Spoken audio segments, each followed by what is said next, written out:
गोगा जी अर्जन और सर्जन के कटे सर लेकर ददरेवा के महलों में आ पहुंचे। आखिर वही हुआ जिसका डर माता बाछल को हमेशा से लगा रहता था। गोगा जी के हाथों में अपने ही भाइयों के सर देख माता बाछल के क्रोध के सीमा ना रही।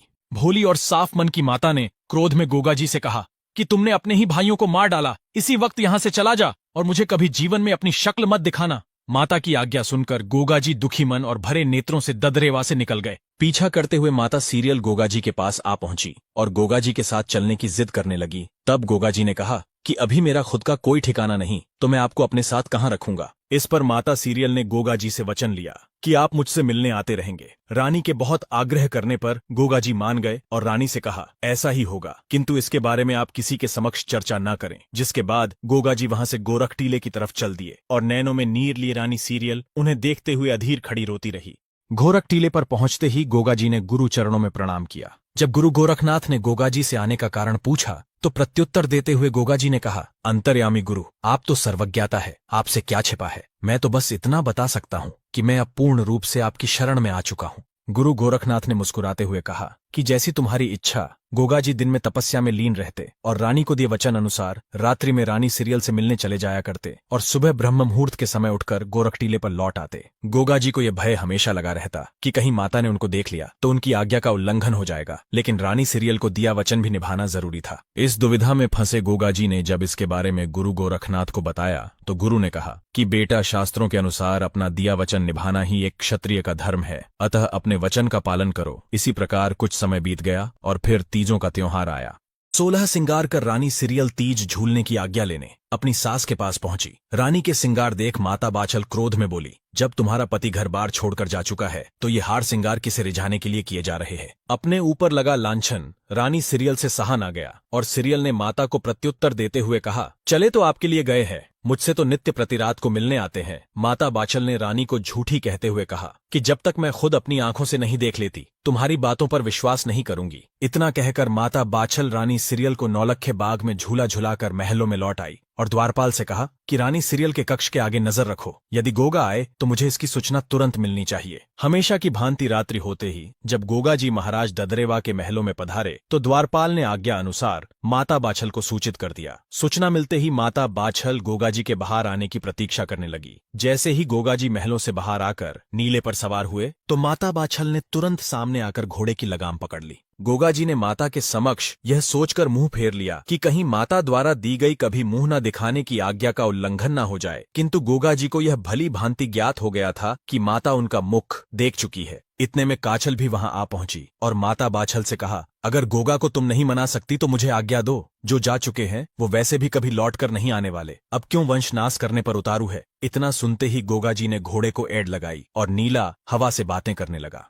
माता बाछल और काछल दोनों पीछे से आवाजें देती रहीं। उन्होंने गोगा जी के पीछे घुड़सवार भी दौड़ाए, किंतु नीले की रफ्तार के आगे घुड़सवार हाथ मलते रह गए। हृदय पर पर्वत के समान भारी बोझ लिए गोगा जी गुरु चरणों में आ पड़े और कहा, गुरुवर, मैं अपनी माता की आज्ञा पालन करने में असमर्थ रहा, अब मेरा जीवन मरण सब एक समान है। तभी गुरु गोरखनाथ ने गोगा जी से कहा, पुत्र गोगावीर, भूलोक पर अभी तुम्हारा कार्य संपन्न नहीं हुआ और तुम्हारी आत्मा में जिस गूगल में छिपाकर लाया था वो कोई साधारण गूगल नहीं, अपितु वह गूगल देवताओं द्वारा किए गए समुद्र मंथन के दौरान प्राप्त हुआ था। गूगल के अंश से उत्पन्न होने के कारण तुम अजर अमर हो। गोगा जी ने गुरु गोरखनाथ को प्रणाम करते हुए कहा कि गुरुदेव, आप आदेश करें, आपकी क्या आज्ञा है। गुरु गोरखनाथ ने कहा, तुम्हें इस कलयुग के समय में दीन दुखियों की अरदास सुन उनका सहारा बनना होगा, अतः तुम उत्तर की तरफ जाओ और जहां सूर्य अस्त हो जाए वहीं धरती माता की गोद में स्थान ग्रहण करो। गोगा जी ने गुरु चरणों में प्रणाम किया और नीले पर सवार हो उत्तर की तरफ निकल पड़े। पहले ही बहुत समय बीत चुका था। संध्या होते होते गोगा जी ददरेवा से लगभग 92 किलोमीटर दूर आ पहुंचे और गोगा जी ने रेतीले टीलों की ओट में छिपते सूर्य देव को प्रणाम किया। दिन ढल चुका था।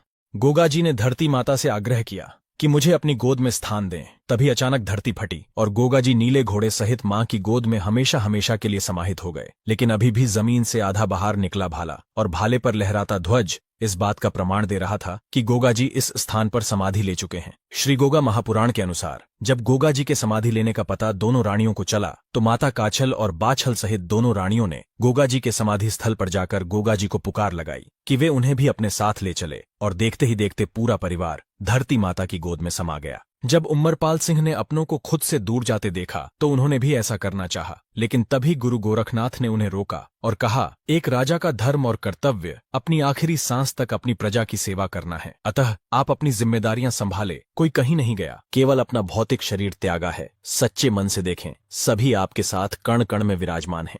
धरती माता की गोद में समाहित होने के कुछ समय पश्चात लोगों द्वारा गोगा जी को बार बार देखे जाने के दावे किए जाने लगे। कोई कहता उन्हें हरिद्वार के पास कजली वन में टहलते देखा, तो कोई कहता उन्हें गोरख टीले पर तपस्या करते देखा है। ददरेवा के किसान भी कभी कभी गोगा जी की झलक दिखने का दावा करते। किसी को विश्वास होता तो कोई अफवाह कहकर अनसुना कर देता।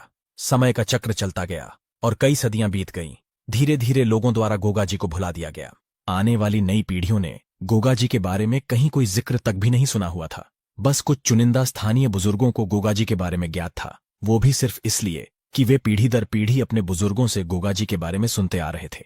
लेकिन उनके लिए ये एक दंत कथा यानी कहानी से बढ़कर कुछ न था। और फिर वो अविश्वसनीय घटना घटी जिसकी कभी किसी ने कल्पना भी नहीं की थी। जहां गोगा जी महाराज ने समाधि ली, उसी स्थान के आसपास एक रामा नाम का राइका गाय चराता था। आपको बता दें कि राइका एक अति प्राचीन वर्ग है। राइका समुदाय के लोग मुख्य रूप से पशुपालन और खेतीबाड़ी से जुड़े हुए हैं। रामा के पास बहुत सारी गायें थीं, लेकिन रामा कुछ दिनों से देख रहा था कि उनमें से एक गाय ने अचानक दूध देना बंद कर दिया है। इस गाय का नाम सूर्य था। रामा जब गाय चराने जाता तो देखता सूर्य गऊओं के झुंड में कहीं नजर ही नहीं आती, और शाम को जब लौटने का समय होता तो सूर्य आकर गायों के झुंड में मिल जाती। इसी प्रकार कई दिन बीत गए।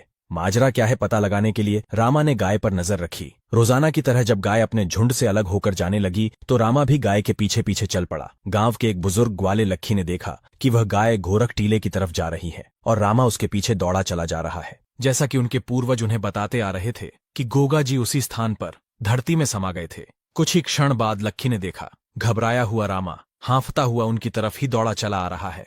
लक्खी ने रामा से पूछा, क्या हुआ? आखिर इतने घबराए हुए क्यों प्रतीत हो रहे हो? तब रामा हांफते हुए बोला, गाय का पीछा करने के दौरान मैंने देखा वह गाय गोरख टीले पर जाकर एक स्थान पर रुक गई और फिर अचानक धरती फटी और धरती से कोई बाहर निकल कर आया। गाय के थन से अपने आप दूध की धारा निकलने लगी और जमीन से निकला वो शख्स दूध पी रहा था। लक्खी को रामा की बात पर विश्वास न हुआ और अगले दिन रामा लक्खी सहित कुछ अन्य गांव के बड़े बुजुर्गों को अपने साथ ले आया और सभी पेड़ की ओट में छिपकर यह अद्भुत दृश्य देखने लगे। गाय नियमित रूप से उसी स्थान पर जा रुकी और फिर देखते ही देखते धरती फटी और गोगा जी बाहर आए और गौ माता ने गोगा जी को दूध पिलाया। यह देख सभी हक्के बक्के रह गए। सभी को अपनी आंखों पर विश्वास नहीं हो रहा था। बड़े बुजुर्गों को यह समझते बिल्कुल भी समय ना लगा कि ये और कोई नहीं, साक्षात हमारे जाहिरवीर गोगा जी महाराज है। सभी लोगों ने गोगा जी को हाथ जोड़कर प्रणाम किया और मन ही मन क्षमा मांगी, जिसके बाद वहां एक मंदिर निर्माण करवाया गया। राजस्थान के चूरू जिले के ददरेवा मंदिर से लगभग 92 किलोमीटर दूरी पर स्थित यह मंदिर हनुमानगढ़ जिले के गोगामेडी में स्थित है। आपको बता दें कि गोगा जी के इस मंदिर में हिंदू और मुस्लिम दोनों समुदाय के लोगों द्वारा पूजा की जाती है। गोगा जी के जन्म स्थान दत्तखेड़ा यानी ददरेवा में स्थित मंदिर को शीर्षमेड़ी तथा गोगा जी के समाधि स्थल गोगामेडी में स्थित मंदिर को धुरमेड़ी कहा जाता है। इसे लेकर भी इतिहास चोरों द्वारा काफी भ्रांतियां फैलाई गई है और शीर्षमेड़ी को शीशमेड़ी बोलकर सर कटने जैसी अफवाहें बनाई गई है। यहाँ शीर्ष का अर्थ सर्वोच्च तथा शुरुआत से है, धुर का अर्थ धूल, मिट्टी अथवा किसी स्थान के अंतिम छोर से है और गोगा जी के मंदिर को मेड़ी बोला जाता है। अतः गोगा जी के जन्म स्थान को शीर्षमेड़ी तथा समाधि स्थल को धुरमेड़ी कहा गया है। आखिर क्यों करते हैं मुस्लिम गोगा जी चौहान की पूजा? जी हाँ, केवल हिंदू मुस्लिम ही नहीं अपितु सिख व ईसाइयों के लिए भी गोगामेडी समान रूप से श्रद्धा का केंद्र है। गोगामेडी में जाहिरवीर गोगा जी महाराज की पूजा करने वाले पुजारी चायल मुसलमान गोगा जी के ही वंशज है, जो कि चौहानों की चायल शाखा से है। ये कायम खानी मुस्लिम कहलाते हैं। लेकिन आखिर ये हुआ कैसे?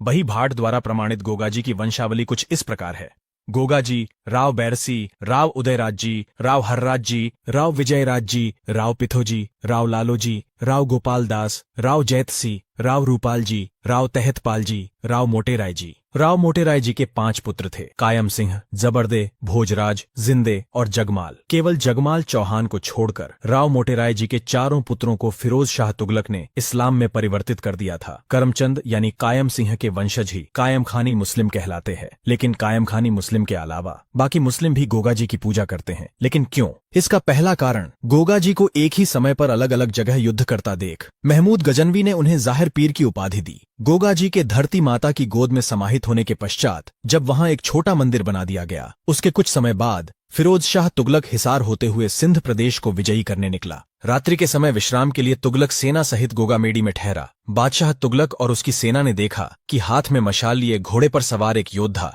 विशाल सेना के साथ आ रहा है। तुगलक की सेना में हाहाकार मच गया। घबराए तुगलक को स्थानीय धार्मिक विद्वानों ने गोगाजी के बारे में बताया, जिसके बाद फिरोज शाह ने युद्ध से लौटते समय गोगामेडी में मस्जिद नुमा मंदिर का निर्माण करवाया और उनके लोगों के लिए भी यह आस्था का केंद्र बन गया। तत्पश्चात मंदिर का जीर्णोद्धार बीकानेर के महाराज गंगा सिंह के शासनकाल में 1887 और 1943 में करवाया गया। शाही कायम खानी परिवार के शासक यानी खानजादों में से ज्यादातर विभाजन के बाद पाकिस्तान में सिंध के दक्षिणी हिस्से में चले गए। आपको जानकर हैरानी होगी कि राजस्थान का शायद ही कोई ऐसा गांव या शहर होगा जहां गोगामेडी अर्थात गोगाजी का मंदिर न हो। राष्ट्रीय एकता व सांप्रदायिक सद्भावना के प्रतीक गोगाजी राजस्थान के लोक देवता हैं, लेकिन गोगाजी की पूजा संपूर्ण राजस्थान सहित हिमाचल प्रदेश, हरियाणा, उत्तराखंड, पंजाब क्षेत्र, उत्तर प्रदेश, जम्मू और गुजरात में भी की जाती है। लोक मान्यताओं के अनुसार गोगाजी ने पहला पर्चा खिराज भक्त को दिया था। इसके अलावा गोगाजी के चमत्कारों के अनेकों किस्से कहानियां मशहूर हैं। विदा लेने से पहले सभी क्रिएटर्स से एक निवेदन करना चाहूंगा कि गोगाजी अमर गाथा कोई फेरी टेल नहीं है, ये लाखों लोगों की आस्था का सवाल है। कृपया चंद व्यूज की भूख में चैट जीपीटी की सहायता से गोगाजी के नाम पर कुछ भी अनाप शनाप वीडियो बनाकर अपलोड ना करें। आपको गोगाजी अमर गाथा कैसी लगी हमें कमेंट करके जरूर बताएं।